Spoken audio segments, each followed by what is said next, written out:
the topics for today, we'll be talking about resume writing, resume building and writing, and also interview skills. And then we'll be also going over to group discussions session, that is tomorrow. Usually in a campus placement drive, we have first the group discussion. First the resume is taken care of, it is first examined and evaluated. Then there are certain other rejection rounds like guest estimates or some kind of a quiz, and then the students or the applicants are invited into a group discussion, selected for a group discussion session, and then further rejection happens, and finally they get into the interview room. But here we have tweaked the sequence a little bit. Before I continue, is it okay for me? Is it all right with everybody if I continue to speak only in English and my voice loud and clear? Everything is okay with my relay here? I hope there's no challenge. Anybody can unmute and let me know, please. Yes, ma'am. Great. Thank you so much, Bhavin sir. So I'll continue in English. And what I'm going to share here with you is an exercise wherein I want you to think about certain aspects.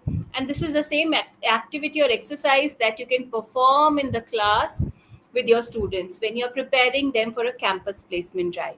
So, ladies and gentlemen, before I move further ahead, let's first imagine a scenario. And just so that we move faster and it's easier to communicate and get to the point easily, conveniently, I'm going to fix certain aspects of this scenario. So let's say all of us, or some of us, or most of us together want to buy an exercycle, which is an exercise cycle static. But then we don't want to get into any kind of exercycle. We want a very specific one. The first thing that we want in our static bike is, or exercycle is, that it should be motorized. It should run on an external source of power and not just completely be manual. Second thing we want is that it should have a digital display board which will show various variables and aspects of the exercise, like distance covered, heart rate, blood pressure, then what was our speed like throughout the course, and for how long we were there, and what was the intensity of the workout, so on and so forth. And then finally, the third feature that we want in our exercise cycle is that it should have a bottle holder. Now, when we have these three aspects or these features in our mind, which are totally uncompromisable, without which we are not going to go ahead buying an exercise cycle, please let me know, how do you think we'll initiate this process of buying the bicycle? Go ahead and unmute yourself and please share.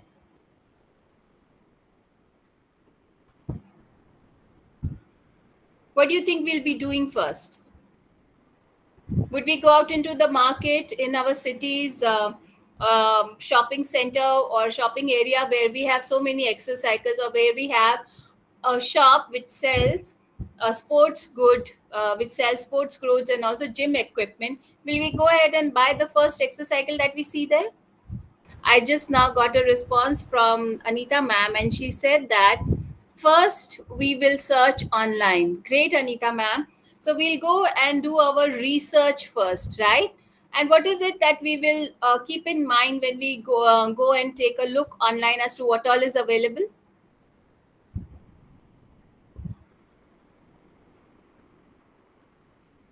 I'm sure we'll look at the other brands or all the brands that are offering the product that we are looking for. And we'll specifically look out for the product that has the specifications that we want, whether it has a digital display board, whether it is motorized, whether it has a bottle holder or not. And then on the basis of that, we'll have quite a long list, let's say 7-8 products. And then we will apply other filters to it, the secondary filters, which are reviews and recommendations by people we know, by customers, by gym trainers, instructors, gym owners, past users of the product. And then we will apply further secondary filters of budget, after sales services, brand value, brand image, so on and so forth, right? And then we will get a shorter list of the products which fit into so many parameters. Not only have those three key features which are uncompromisable, but also other aspects also. Now, even if we have those 4 or 5 products in mind, do you think we'll go ahead and make a purchase? We'll just, randomly select, move our finger, and then finally make our finger land on a product, and then we'll decide, oh, that's it. I don't think so, because it is a big product. It is an investment piece. So what we like to do is we like to go and take a look at whatever is available in our neighborhood, get a feel of the product, perhaps even visit a gym where such a product is installed to see how it feels. It might look good online, but the seat is not very comfortable, or the handle is not very comfortable, or it is huge. The dimensions look smaller online, but then when I see it in person, it occupies a lot of area. So to take care of, or to be very particular with these aspects, I like to go and take a look at these products in person, whatever is available in my city. I might order online after that, but first I like to take a look and have a touch and feel of these myself, right? So imagine, ladies and gentlemen, I am at the threshold of a store where I want to purchase, where I know the product that I'm looking for is available. Maybe 2 or 3 out of the 5 shortlisted products are in that store. So I am at the threshold, at the door, and immediately I see a very congenial, pleasant looking salesperson approaching me, and he or she wishes me whatever is the time of the day. I return the greetings, and then he or she asks me, "What is it that you're looking for, madam? How can I help you?" Then I say, "I am looking for an exercycle." Then he or she says, "Oh, yes, we have more than 20 exercycles in this store. Let me walk you to the display area and show you around." And he or she takes me to the display area, shows me around, that look, with a flourish says, "Look, there are so many of them. Why don't you take a look at them one by one? I'm here to assist you. I'll keep telling you about the features of these, and if you have any questions about any of these, you can ask me. I'm there to help you and assist you." Right? So this is the first scenario. Let's go to the next scenario. Same store. I'm standing at the door of the store, and as I enter, I see a salesperson walking towards me, anticipating a greeting, or a voluntary effort to engage with me and to help me go about making my purchase. I look at that salesperson, but here she is very anxious or tired, disinterested, whatever, does not offer any greetings. Then I go and make eye contact and say, "Do you have exercises here? I've come to take a look." Then he or she is very disinterested, perhaps shrugs, does not speak, look around, and is very shifty. At that time, I wonder, should I waste my time here, or should I go to the other store and then then take a look there, and perhaps come back to this store later once once I have a better salesperson to assist me if I don't find anything there, right? So this is the second scenario. I'm sure you all would also do the same thing if you were in my place. Now let's imagine the same store, third scenario. As I'm entering the threshold, I'm greeted by a very pleasant looking, confident salesperson, very much like the first scenario. Then he or she asks me, "What is it that you're looking for, madam? How can I help you?" And then I say, "Yeah, I'm looking for an exercycle." He or she says, "Yes, you're in luck. We've got more than 20 products in display. Let me walk you to the display area, and then we'll go about looking for what you want." And as I'm following that salesperson, and she is walking towards the sales area, the display area, he or she turns around and asks me, "What is it that you're looking for? Is there something specific in your mind?" And I say, "Yes, I want something which is motorized and also has a display board and a bottle holder, and nothing else. It should have these 3 specifications." Then by the time we reach the display area, he or she says, "Yes, first let me make you look at these 3 products that match exactly your requirements, and I'll be in detail in telling you about what are all features and other facilities or other elements are there in this product. And if you're not happy or satisfied with them, we'll look at the other 17 odd products that are here, right?" So now, ladies and gentlemen, I have shared with you 3 scenarios in the same store with the salesperson, but a little different conversation. Please think deeply and let me know, if you were in my place, where do you think you would end up buying in out of the three scenarios? In which one? The first one, the second one, or the third one? First one, first one. If I were in your place, I'd like to go ahead with the third scenario. Why is that? That's because the third salesperson actually asked me, Jagdish sir, that what is it that I'm looking at? Instead of making me go through entire lineup of 20 odd products, he or she first picked out those three that exactly matched my requirements, reducing the time, effort, and energy that I would spend in finding and locating the product that I want, right? And after that, he or she also volunteered that if I'm not satisfied with the three exact specific ones, then I can then he or she would be happy to show me around to the other ones. Now, what happens is when we look at this whole scenario from a campus placement drive, the organization that is turning up at our doorstep has done its research. It has gone through its hiring history. It has connected with HR professionals of the industry to know about the reputation of the college or the university or the institute or the polytechnic institute from where they are going to conduct at where they're going to conduct the campus placement drive. And they come to know how the response has been, what has been the quality of students there.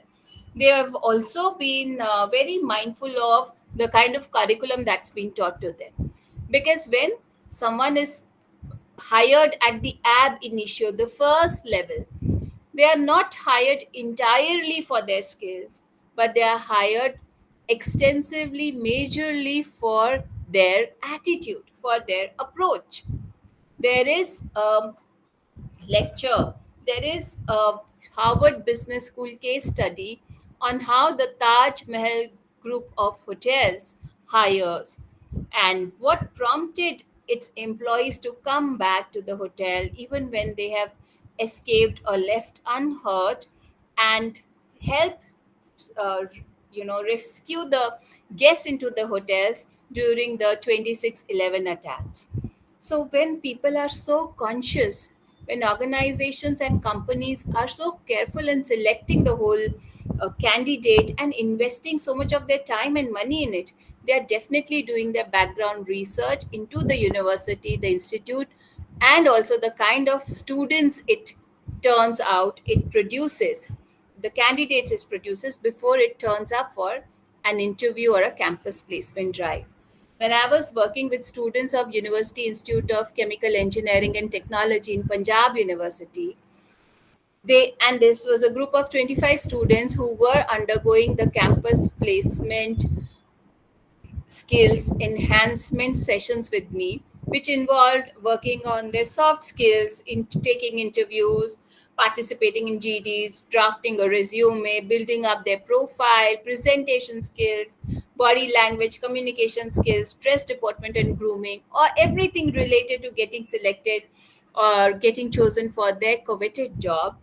They told me after a couple of sessions that we are getting into such a good training program, and our skills are really enhancing, and this is an eye-opening workshop, and we wish that some of our dream companies turned up for interviews and placement drives. They've stopped coming now. I said, why?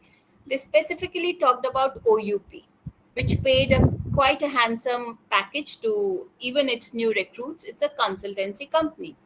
So I said, find out why it is not coming nowadays. So the next session when we met, they shared that the training and placement officer had told them that OUP had refused or excused itself from coming to the placement drive this year because, and in fact, 2-3 years back only, because it felt that the soft skills of the students were not up to the mark. So I said, but now you're working on them. And although the entire department was not, or all the students of the batch were not, but just these 25 students who were ingenious and proactive in their approach to getting selected, they had taken the initiative. I said, at least you 25 can do a good job. So they said, but then, who'll tell them? I said, there's no harm in reaching out to the company. The same way, the third salesperson asked questions of the customer, the same way these students reached out to the hiring manager by taking the email address from the training and placement officer, clicked pictures, made short videos, and had a detailed email in which they shared as to how they're working on their soft skills and how they would truly appreciate if OUP decided to give them a shot this year. Out of 25, 15 students wrote with these kind of pleas and evidence, ladies and gentlemen, and OUP decided to turn up for campus placement drive after 3 years. It opened its drive not only to these 25 students but all the students of the batch, and it hired one person out of the entire batch, and it had two people shortlisted in its final round of interviews, and both of them had been a part of that batch of 25 students, and both of them had written to to OUP.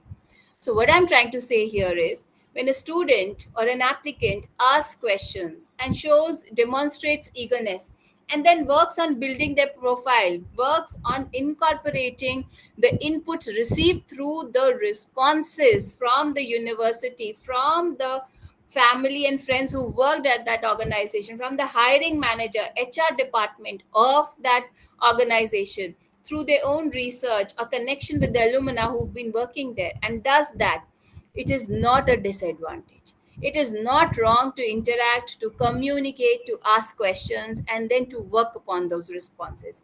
And it did work. So, this is what I'm trying to tell you, that when you initiate this process in your students, please make them aware of the entire possibility of opportunities that is available to them, and let them be very initiative taking and proactive in their approach. If you ask students which is the mobile phone that they'd like to buy, they'll definitely have an answer. Ask them in which city they'll finally like to settle down, they'll have an answer. Ask them the kind of car they'll want to own, they'll have an answer. But if you ask them what is the job profile in which they'd like to start their career, they will not have a definitive answer. So make them aware that wherever their focus is, that aspect of their life magnifies and grows. So it's time for them to start growing and magnifying the aspect of getting into a good job.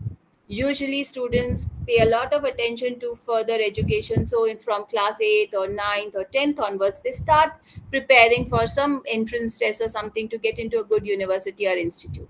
But the moment they get into a good university or institute after class 12, they think their life is sorted. No, the journey is a continuous one.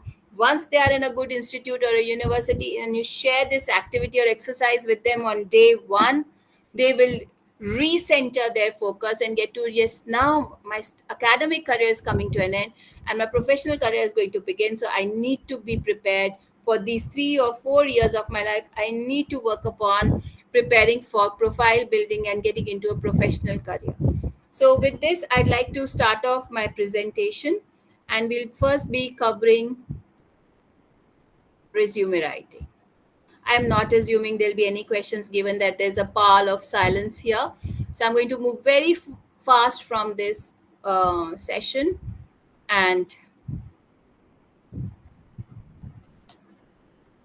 if there are any questions, we can take them up towards the end of the session. So I'll be very quickly talking about biodata, CV, and a resume.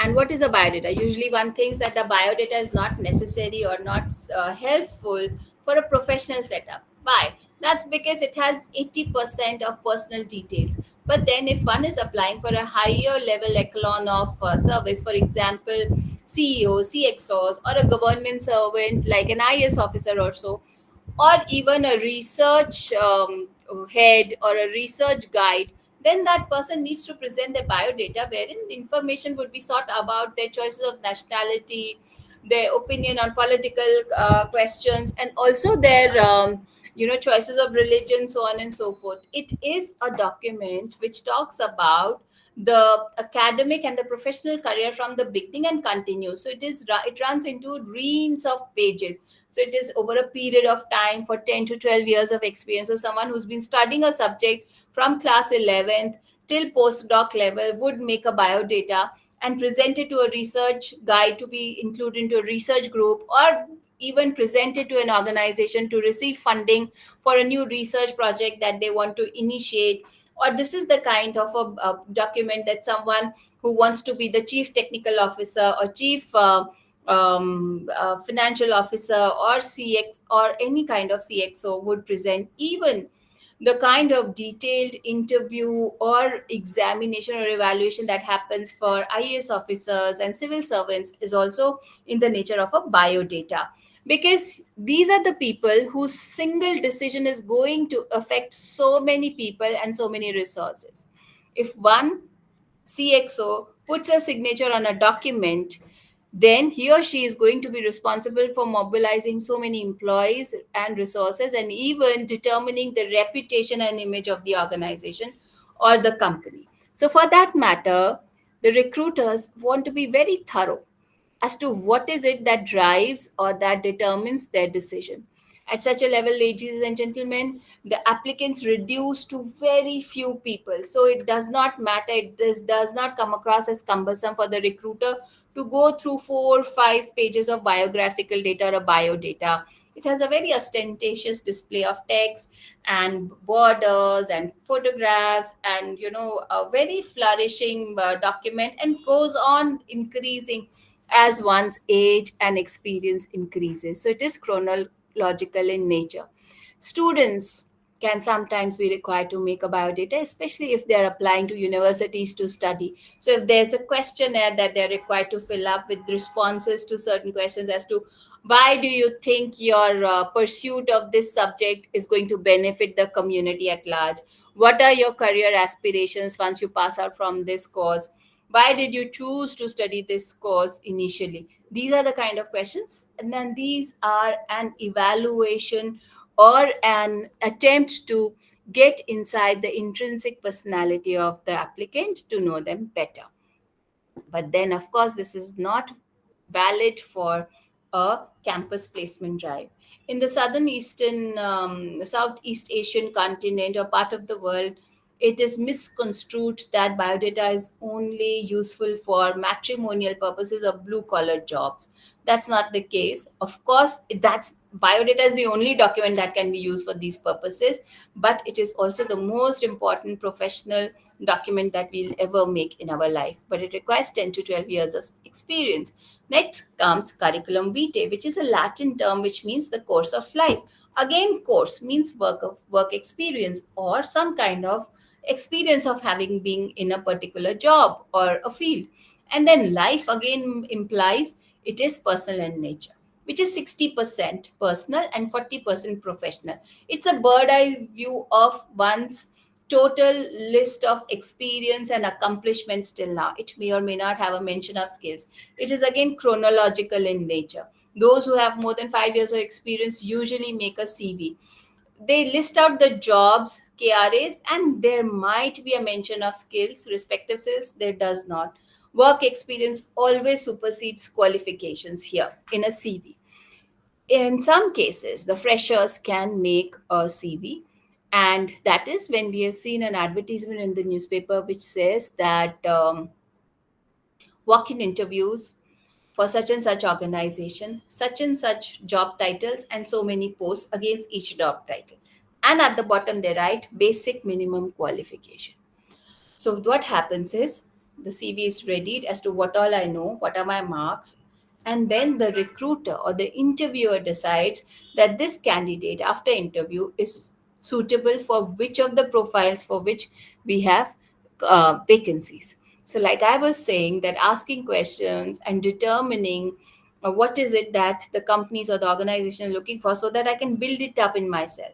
If I have 6 months and I come to know that my prospective employer would like a bottle holder in my profile, I can at least do that. And if I have 1 year or 3 years or 4 years, I'm going to build up, or I'm going to have an attachment which is the state of the art bottle holder, so that I become irresistible, right? So that is how I'm controlling that I get that job. I am in the driver's seat of my career in 90 to the tune of 99%. But when I make a CV and as a fresher I get into a walk-in interview scenario, I do not control that scenario.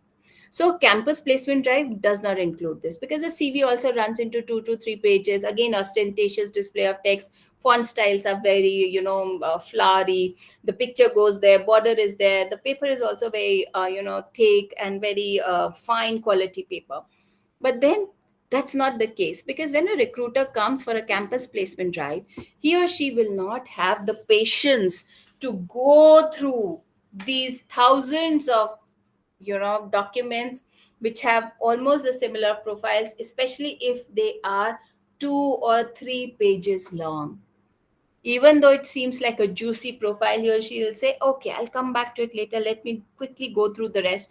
And those that come within a sheet, just one side of a sheet of paper, they will make the cut and get into the next round, because nobody is a blue-eyed boy or a blue-eyed girl of the recruiter. They are not friends or relative of the applicants. And also they've been on that national drive, so they are exhausted and tired and they want to get to the point. And being brief is also, being concise is also one of the C's of communication, which our youngsters should definitely know. So therein, ladies and gentlemen, comes the resume, which is the French word meaning summary. So I summarize my skills according to the requirements of the organization. Usually companies and organizations have a pre-placement seminar, which is just hours before the interview or the entire selection process has to begin. So perhaps if 9 a.m. starts the campus placement drive the next day, at 5 or 6 in the evening of the previous day, they'll show me a half an hour or 40-minute video telling me about what is it that they're looking for, what is the kind of work they do, what is their clientele, what are the expectations from a new recruiter, a new recruitee, or an employee. But that's not enough time. So I should have done my research already. So the training and placement officer, the industry licensing professor, they should be able to guide the students as to how they need to prepare, not only with the goal of scoring well in the examinations, but also being prepared as a product that enters the job market. So that is why one needs to summarize that I have the best digital display board, because my digital display board won an award in the intra university competition. Then it should also have then it should talk about being motorized, the bottle holder being there. Although my strongest skill in my profile could be that I am an exercycle that can be folded compactfully and stored under the bed, or I have wheels which allows easy maneuverability. But then that is not what the organization is looking for, so I do not mention it, or find an opportunity to mention it inadvertently or in a circumstitious indirect way during the interview. It should be short and crisp. Why? Because again, one is going to be tempted to read only a single page document. So when I to show you the resume sample now, you will see that how the resume sample plays or how the placement of the text on a resume plays an important role in it. It is so, if a customer or an organization is looking for these skills, I only highlight those aspects of the skills. And if there's some other organization that's looking for different skills, I only highlight or present those aspects. So as the number of job interviews that I'm appearing for, as many is the number of my resumes. That is why it is a customized document. And since it is a skill based document, ladies and gentlemen, it is reverse chronological in order. Because as a child, I was comfortable in using a bicycle to travel from point A to B, but now I drive around, and today, I have an opportunity option. I have a car in front of me and a bicycle. What will I choose? I'll choose a car because that's what I've been practicing recently. So my competency, my proficiency level is highest in this. My skill is most practiced. So that is why the most recently practiced skill comes first, and then the one before that, and then the one before that. But of course, in the order as would be preferred by the organization to which I am applying, right? So this is what a resume is. Does not have ostentatious display of text, very to the point, very formal font style, Times New Roman, single font size, no no playing around with the display of text. Photograph goes there only if asked for, otherwise does not go there, because then it is specifically said that the applicant is trying to influence the recruiter through their gender, through their mention of age or through their looks, which should not be the case. So, the better the job opportunity, the lesser are the chances of them asking for the date of birth of the applicant and also their photograph. Now, very quickly go through the types of resumes so that we know the differences. Functional resume is one that is based on transferable skills. For example, if our students have had the opportunity to be a part of the dramatic society, then their body language, their ability to communicate with an audience, to strike a rapport with abject strangers is going to be very high. So the same skill is applicable and useful if they are in the profile of a public relations officer. If someone has participated and won many hackathons, then that person will be very useful in a team of coders. Then that is the transferable skill which goes from an academic setup to a professional setup. And that is what a functional resume does, because it is based on skills, may or may not be skills which are actually acquired, practiced, and demonstrated in the exact scenarios in which they are going to be working or operating after being hired. So that is a functional resume. Sometimes when there's a gap in employment, like someone is on a maternity leave or a study leave, when they return to work, they can use a functional resume. Chronological resume. Although I'm saying chronological, it is still reverse chronological in order. But if someone has less than 5 years of work experience, they'll rather make a chronological resume, which again will be focused on the skill they acquired while working at a certain position at such and such company from such and such time. Again, reverse chronological in order. This is not useful for our freshers because they've not worked. Even if they've been an intern, that is not being an employee in a professional capacity because the accountability and responsibility is much lesser. Then there's a hybrid resume. Suppose someone within a short period of time has worked across many profiles or many jobs or roles, then they like to present the different aspects of their skills while working in different profiles. But then, there's a drawback to this, that the recruiter can assume that the person is a job hopper. But in a creative field, it is very pertinent for a person to have, a hybrid resume. For example, one of our students was preparing to get into drama school in New York. So she had initially started working as she wanted to be an actor. So she started working as someone with the stage production or the production team as stage management. Then she got into dress, designing and managing of costume. Then she got into assisting the makeup artist. Then she got assisting the lighting and the photography director. Then she got into assisting the director, and then finally she got into being the second or the understudy for the lead actors, and then finally got into being an actor. And I asked her, why have you taken this kind of a route? She said, for me to perfect or give a fine performance as an actor, it was necessary that I examine how it's a team effort, any play or movie. It's a team effort. So, how an actor should perform or participate in the whole process so that it can help and support the other functions of the entire production team or entire movie set. That is why it was very important for me. So, creative individuals will usually have a hybrid resume wherein they have dabbled in different aspects of the same industry so as to become better at their art and craft. Now, this is the last slide that I'll show for this session, and then I'll refer to the resume sample. That will be very helpful. So resume is usually broken into three sections: the header, main body, and footer. The header and the footer, 10% of the single-sided sheet, A4 size sheet.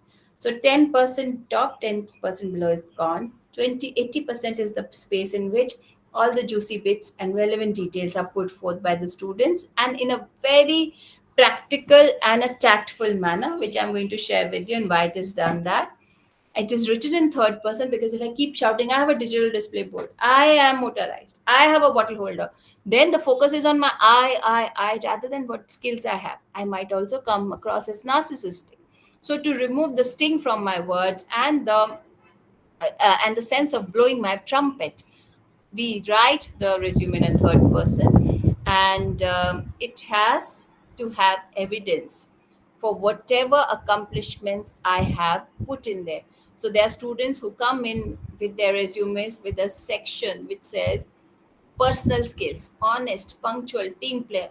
And in mock interviews, end up asking them, so do you have a certificate from an organization, the World Character Organization, that gives you a certificate for being honest? I'm like, no, there's no such organization. I don't have such a certificate. That's so I said that's your opinion, and my opinion can be different.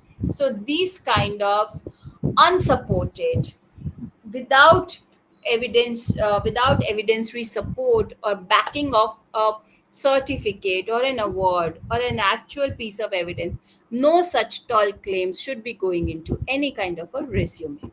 So I will end the PPT here.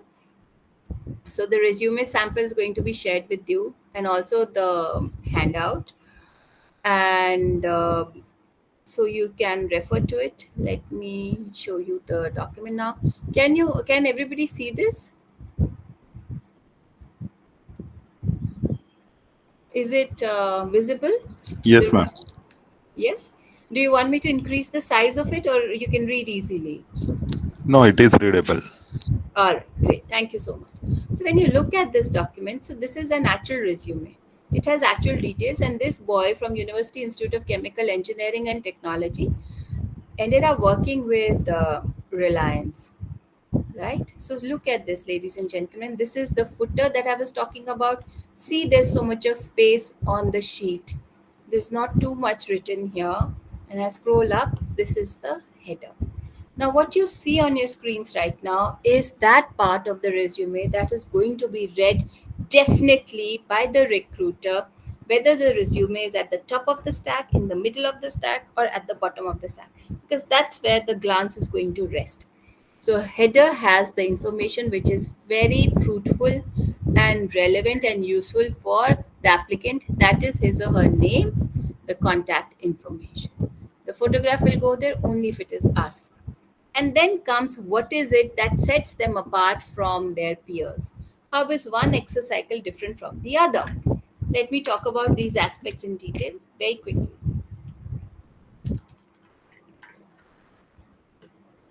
So the photograph should go on the left side if it is asked for. We had gone to Thapar Institute of Engineering and Technology, my team and I, to prepare their students for mock interviews. We received a call telling us that Infosys had announced suddenly a huge campus placement drive and was coming in a 5 days time or something. So they wanted us to prepare their students, and it had also said specifically that we want your students to click their passport size photographs and keep them handy in multiple copies. So I said, is there any other information they've shared? So they said no. So we went through the newspapers and we found that Infosys had signed a huge deal with an America-based, a US-based organization. And as the case or scenario is with Infosys, that after 6 months or so, their new recruits go for an offshore posting and foreign posting and work there for good 2-3 years. So they wanted to send these new recruits immediately, it seemed like, to the US. And when they've asked for photographs, then that means that definitely it is going to be required for visa purposes and other documentation. So first we rolled out the instructions that the passport size photographs should be clicked according to the US visa requirements against a white background, both ears visible. If the hair is longer than the shoulder, it should be tied up. For men, nothing, no stubble should be there on the face. If possible, to remove the spectacles while getting the photograph clicked and all that. And to stick it, not stick it on this sheet of paper, but to clip it. One of the girls who had been part of our mock training sessions ended up sticking the photograph on the left side of the sheet, and she was also coached, or as are all of them coached, to carry their folder to the interview room. The folder is a leather case which is zipped and can be held as a file cover. It has leaves in it which has actual or original certificates, as they find a mention in the same order they find their mention in the resume. And then there is a signed copy of the resume, and then there is an extra unsigned copy of the resume. That same folder on the other side will carry a pen, black and blue pen, extra copies of their photograph, and maybe some other documents, maybe perhaps a letter of recommendation which does not go in a resume.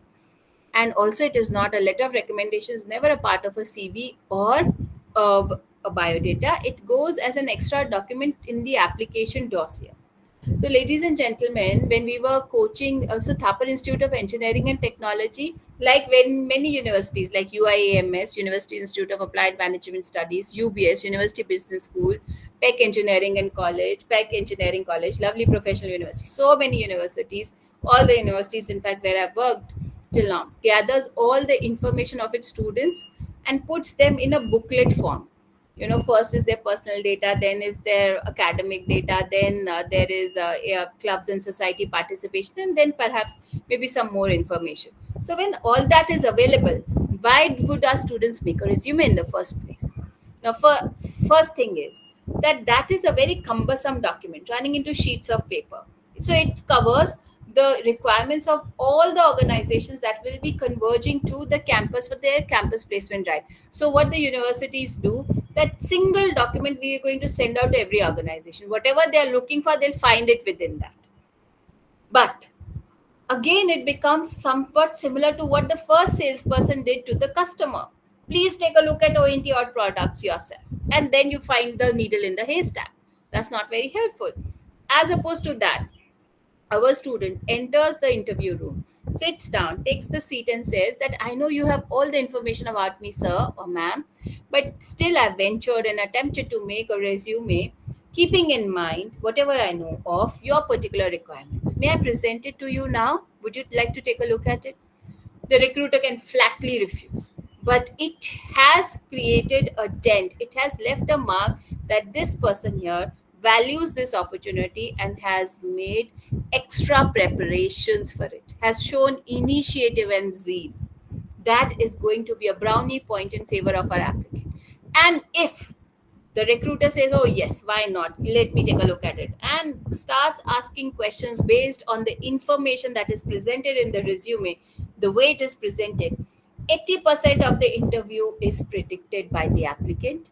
So, any curveball that comes in the course of the interview would be handled better because he or she has already prepared for the other parts of the interview through the resume. So, in any case, it's going to work out. So she went into the actual interview with Infosys, and instead of clipping the photograph on her left side of the sheet, she stuck it with a glue. She forgot to carry her extra copies of the photograph. It was such a rushed time or rushed period that she just forgot. She got selected. They said, all right, let us, have your photographs, please. Oh, then she looked into her phone. She said, oh, I forgot. I live in the hostel here, and it takes good 40 minutes to reach from the main campus to the hostel, girls' hostel in Thapar Institute of Engineering and Technology. So she said, I can email you the soft copy immediately as I exit this interview room. And before the end of the day, I will fetch my, hard copies of the photograph and submit it, deposit it with you. They said, all right. So, but for the time being, what they did was they peeled off that photograph from the resume and kept it aside for their documentation. There was such a commotion on the table because they were doing an emergency mass hiring, urgent mass hiring. So perhaps that sheet of paper was torn from the top. It landed in the dustbin. She was selected, but because of loss of her resume, photographs are there, but the resume wasn't there then. She missed the flight to the US. She missed her seniority, though she got the job. So what do students do?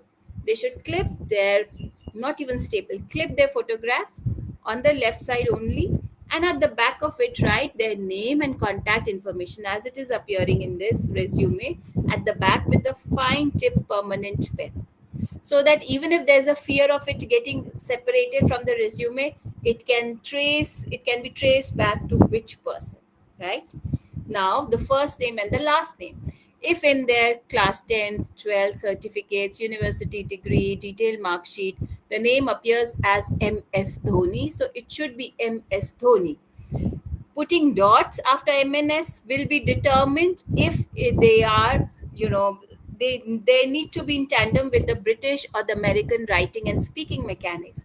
So through their research only, by looking at the social media profile of the officers, the LinkedIn profile of the university, the website and also their the documents that they've sent out, the information or the communication that they've sent out as part of the pre-placement seminar. One can understand or gauge what is the writing or the speaking mechanics that they are following.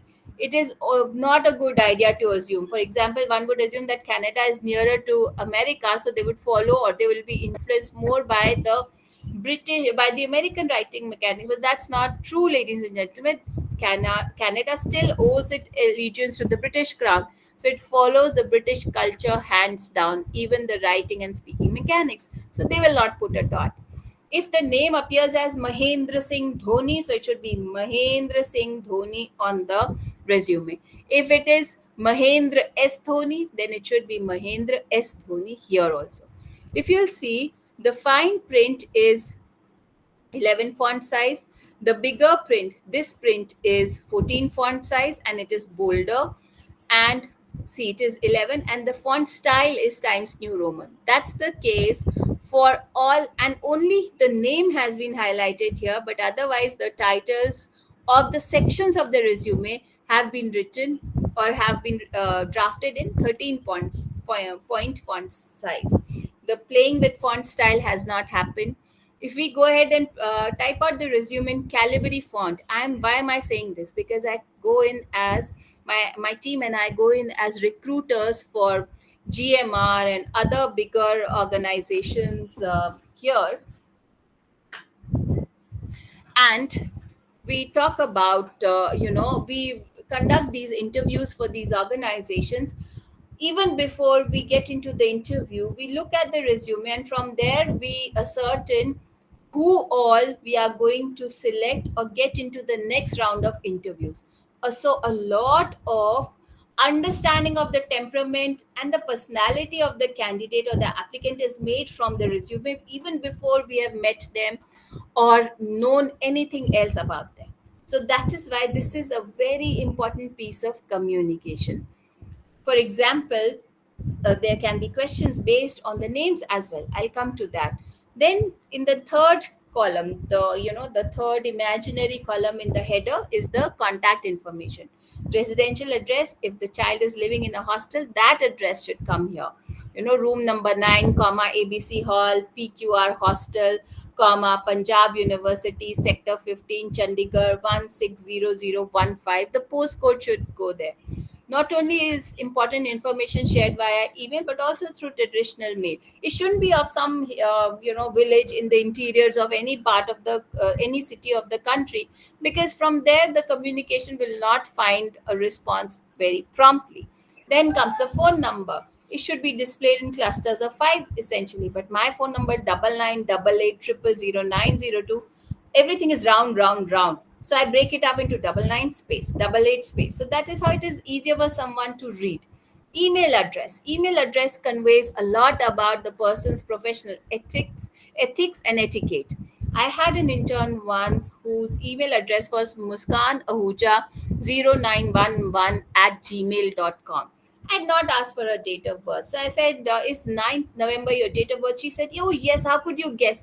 I said, you've written it in your email. Aren't you aware that 0 can look like O and 1 can look like small l, and this can clog the software that extracts information for so many companies, and it can also confuse me and my associate if we want to send out emails to you. Any fonts change in font style and 1 can look like L. She said, oh, but then I wanted an email address on Gmail, and my name is so common. So why? Because everybody has an email address on Gmail. So that means you will not apply an innovative approach, but rather go with the flow, or rather follow what others are doing without a single thought.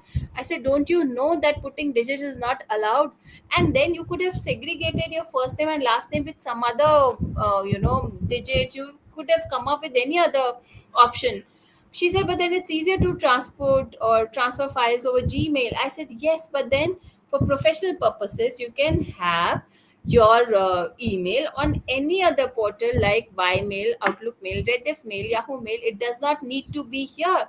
You just need to be careful that it is convenient. So I started making assumptions about her being in the comfort zone, not being innovative, not being up to date with technology, not knowing about other avenues and facilities available online, though she is younger to me in age, then also coming across as fatalist because she feels her birth date is very important, and totally unmindful of professional ethics and etiquette. And especially if someone is going to work with Infosys, they will have clients which are based outside the country, for whom these small things are a big turn off or a turn on to associate with the company or the organization. Can I take the risk of hiring her? No, I cannot. Let's not call her for the interview.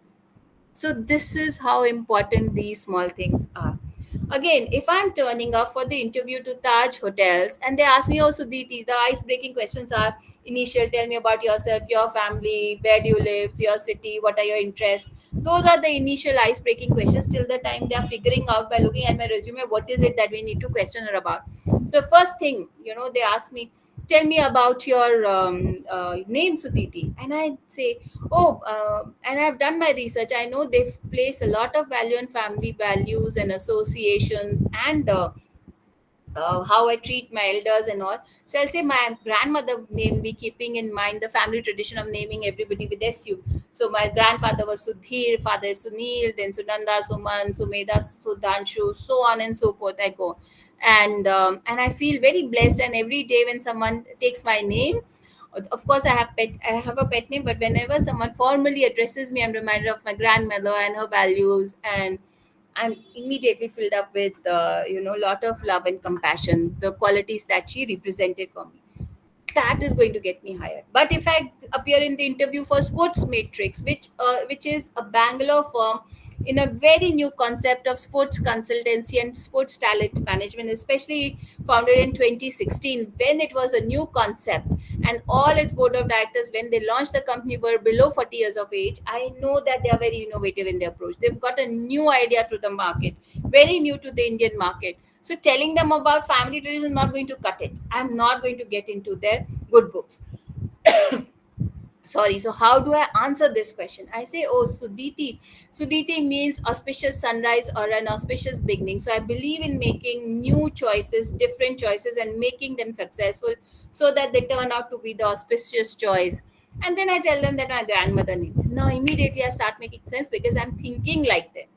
Most of the times we found that students turn up for interviews without having gone through the vision, mission, and objectives of the organization, without which the registering regulatory authority in India also does not register companies. These are such important statements, but our students don't bother to read them. So this is how that research can go on, and this can be covered. Now if you'll notice here, ladies and gentlemen, we've already shifted from the resume writing building session to an interview session, right? I'll very quickly complete this resume sample and then we'll head for a break. I hope everybody is comfortable if we end maximum by 11:14. Is that okay? Another 10 minutes, and then we'll of course have a break which is 10 minutes longer. So instead of 11:30 we reconverge at 11:40. Is that okay with everybody? 11:45, is that okay? I'm assuming so. All right, so let's go to objective. Now objective is the tagline which makes the student claim or declare their purpose of getting into a professional career. Most of the times I found students say looking for a challenging position in a growing organization in such and such industry.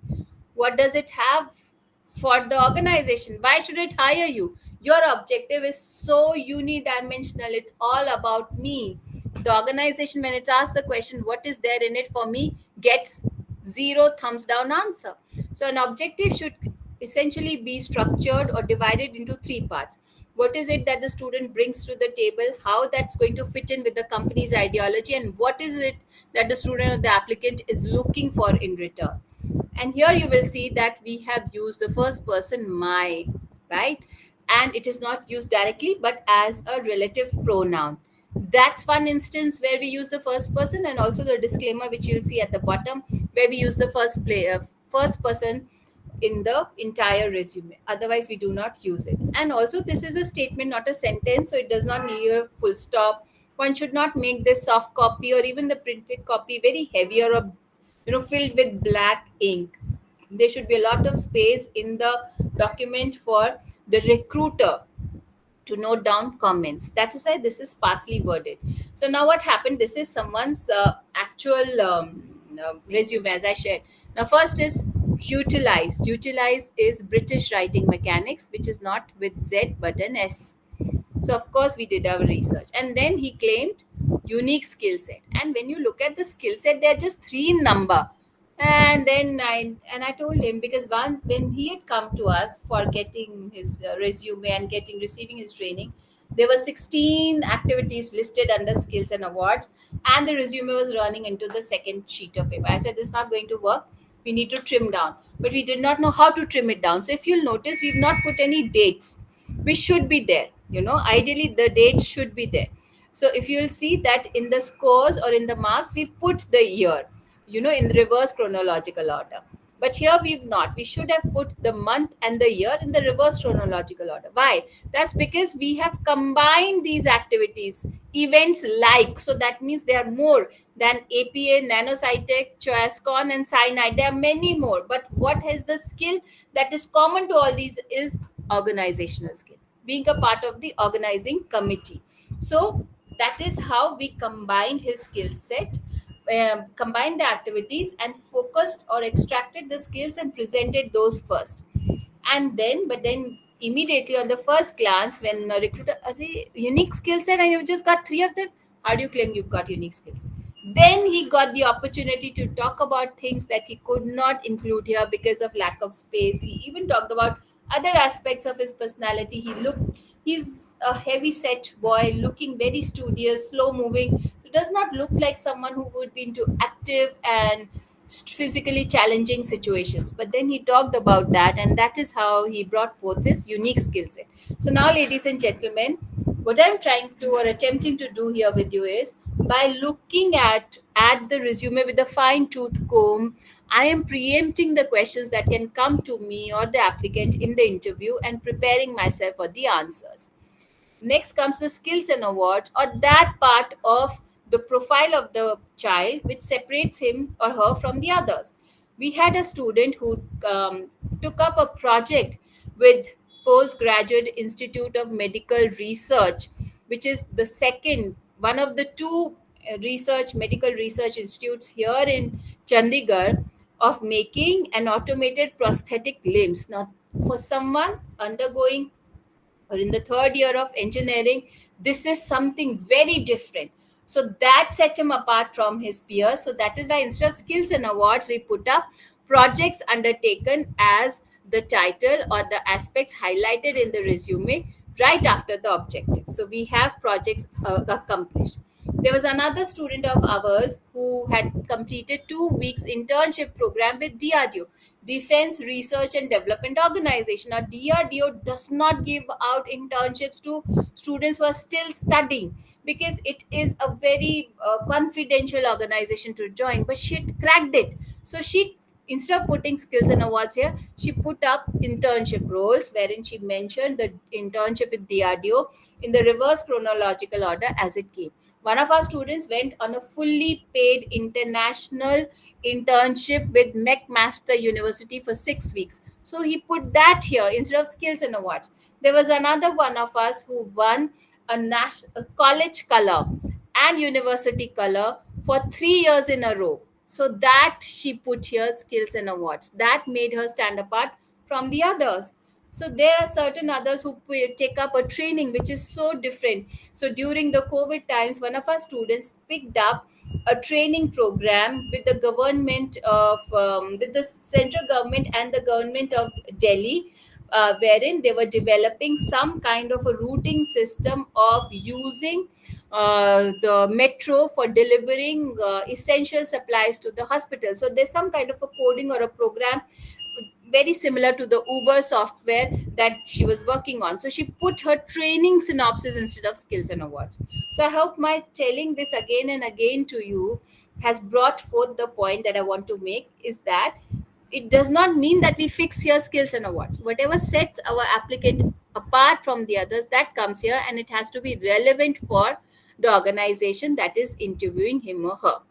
There will be questions based on this. For example, I said this is for a child who was heavy set, very studious, slow moving, did not look like he would have undertaken any kind of physical activity or something. So he was questioned and mocked that you won an award first level in korfball. What is that? Andho mein Kana Raja. Nobody knows about it. There were hardly few players, and you ended up winning the competition. So how does it justify that you've accomplished something great and you've put it here? So he had an answer for it. He said, yes, of course, and it is a very funny looking sport. And we were the laugh of the town. We were the laugh of a university at such a young age, but still we persevered. We group of 12, and I was very instrumental in keeping so many of our players motivated and retained into the team. Despite the mockery and the fun that we were made at our home ground, we still went on to win with high spirits, and we found out there are certain very dedicated teams that are running the show, and we secured the third position. That did not deter me from not participating. So that shows his ingenuity, dedication, perseverance, and not being shy of making a fool of himself or trying something new. That is the attitude that is required for a new recruit, and that is how we prepare for answers. Then comes educational qualifications or qualifications. Now they need to be put in a running text, not in a tabulated manner, because if you have a document which has running text, suddenly something in a table jumps at us, and we've been told that numeric values should be in a table, but that's not true. They can be put in a reverse chronological order as a statement like this. One of our students in Thapar Institute of Engineering Technology had made the cut, or had secured very difficult German level certification. So he put it here, and in under the heading of qualifications and certifications, and removed education because that was not an educational qualification. Then in the mock interviews, we asked him, okay, ABC, why have you learned this German language, and that to such a difficult certification, C level? So that's a professional level certification. He said, oh, I've got my project in automobile in engineering. That is what I've taken up, and I've got my project Fateh done in motor car racing, formula car racing. So I want to go to Germany and work there. So ABC, what are you doing, or how are you going to justify that when you sit for Yamaha's interview next week? This is the wrong answer, and they're not going to give you the opportunity. So he said, what should I do? Should I not mention that I am doing this here? We said, no, you prepare a better answer.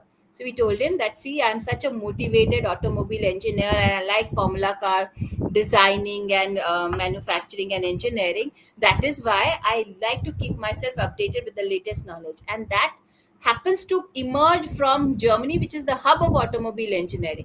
Most of their information is available online and in English language, but there are a couple of journals that are published only in German language, especially those owned by the German government. So I need to know that also, because that is also state of the art engineering and information. So I have learned German language to keep myself updated of that knowledge and information. And besides, I know that a company like you would have a collaboration with a company based in Germany. At that time, you need someone to interact with them, to let you know what they are actually thinking and saying. So that is how I become the most suitable employee in that scenario, and I end up being a part of the project, which is going to be so helpful and such a dream come true for me.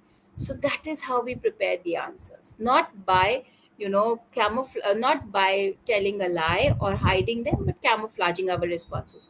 Another girl who had scored very well in class 10 ended up scoring very low in class 12. So we asked her, ABC, what happened? Why did you score so low? Your CGPA is gradually improving now, but what happened? My grandmother passed over, and I could not prepare for my board exams well, and it affected my JE performance. So now I'm here, but now I started, performing better. As you can see, very wrong answer. That showed that she was not very grateful for the opportunity to being interviewed by that organization. So she said, what should I do? Say that your grandmother passed over and you let it affect you briefly, and that is why your performance in board exams was affected, which is reflected in your score. But you've quickly got the grips of the situation, started working on yourself, and now your CGPA is reflecting your focus and determination to score well and to be where you want to be in your academic and professional career. So while life has not stopped happening to you, you have learned somewhat to balance the trials of life and not let them affect you so much. So this is how we preempt questions and answer them. Whatever does not find a mention in skills and awards and other aspects gets here, like training synopsis, projects, and internship roles. Again, it talks about the skill that was acquired in that particular internship at such and such organization during such and such time, the month and the year. Then comes personal details. Now, here we follow the British writing mechanics because we've been following British writing mechanics. So, this is another place wherein we will take care of the writing and speaking mechanics. It will be May 22, 1992 in case of American, but we are following British. If father's name goes, mother's name also goes, and above his name, it will not be Shri, Srimati, which are in the titles. Languages spoken elongates the list. For me, it is English, Hindi, Bangla. So the list ends up being longer, more proficient, more skillful in languages. Interest, not pastime activities to pass the time, or hobbies that if the time is there, then I do it. Otherwise, I don't do it. Not that kind of an impression. Interests which are cultivated, nurtured by investment of time, effort, and energy, and they should be very narrow. In this case, this guy said coin collection. I said that's hoarder mentality. We cannot have it. How many coins? 12 countries. I said, then who will hire you in Reliance if you've got currency from 12 countries? Oh, no, I've not been there. Oh, so I said, I can also purchase coins from the market, have a bigger collection than you, and then say that I have philately. Coin connection is my interest. He said, no, they have been got from the country of origin, but I've only traveled to Nepal. But they are very important. I said, how are they important for you, ABC? He said, I live in a family of 26 members. It is my father is the sole earning member because they are widows from my father's side, widows from the mother's side, and all my father's brothers have passed on. He, being the eldest, is taking care of the extended family who all live together, and he has an industrial unit on the outskirts of the city. But he's providing for that, providing for so many people through that. And I was living there till the time I got into the university. I'm used to being surrounded by my friends, by my cousins and family. Now I miss them. But this coin collection, when I open it up, whenever I'm feeling dejected and blue, I revisit the promise that I made to myself that one day, with my hard earned money, I'm going to purchase this currency and then use it to travel and to enjoy the life and culture of these countries. So that immediately fills me up with enthusiasm. My homesickness goes out of the window, and I'm able to recenter and focus myself again. That, I said, is a good response. So you please put it there as an interest. And he surely was asked and mocked about it in the interview, and he had prepared this answer and shared this. So the interest needs to be very narrow, not reading a classic English literature from this and this era, or reading self-help books, watching documentaries, or hitchhiking on shoestring budget. Those are the kind of narrow interests that one should write, so that there's not too much of questioning and there's not a wider area which is left unexplored and unknown by the candidate. And then he or she ends up being grilled and proven a liar, and then their morale is just plunges and they do not perform well. Lastly, to assure that I am aware of whatever I put this disclaimer, because rest of the document is in third person. Here I say this is information is true and correct to the best of my knowledge. One can copy and paste it. If today from Chandigarh I'm going to Delhi for an interview, I'll put today's date and place will be Chandigarh, where this resume was signed right across the date. And below it will come my first and last name, because sometimes the signatures can be illegible. Then I will leave a line, then I leave some space, draw a line, and this is exclusive space for the recruiter to record their comments. So many areas in the resume have white spaces so that the comments can easily be recorded. They'll not be turning sheets to record, because that will disrupt the flow of conversation. But the comments need to be recorded, because finally, when they're making up their mind and the shortlisted resumes are on the table, the one that has most comments gets recalled the most, and the chances of getting hired are the best.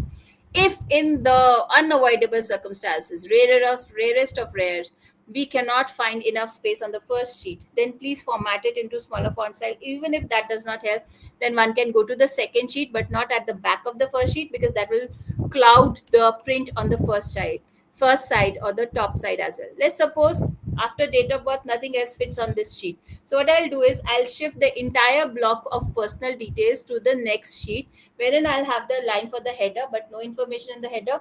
Then right below the line I will put the entire block, leave the rest of the page empty, then the line for the footer and the footer empty.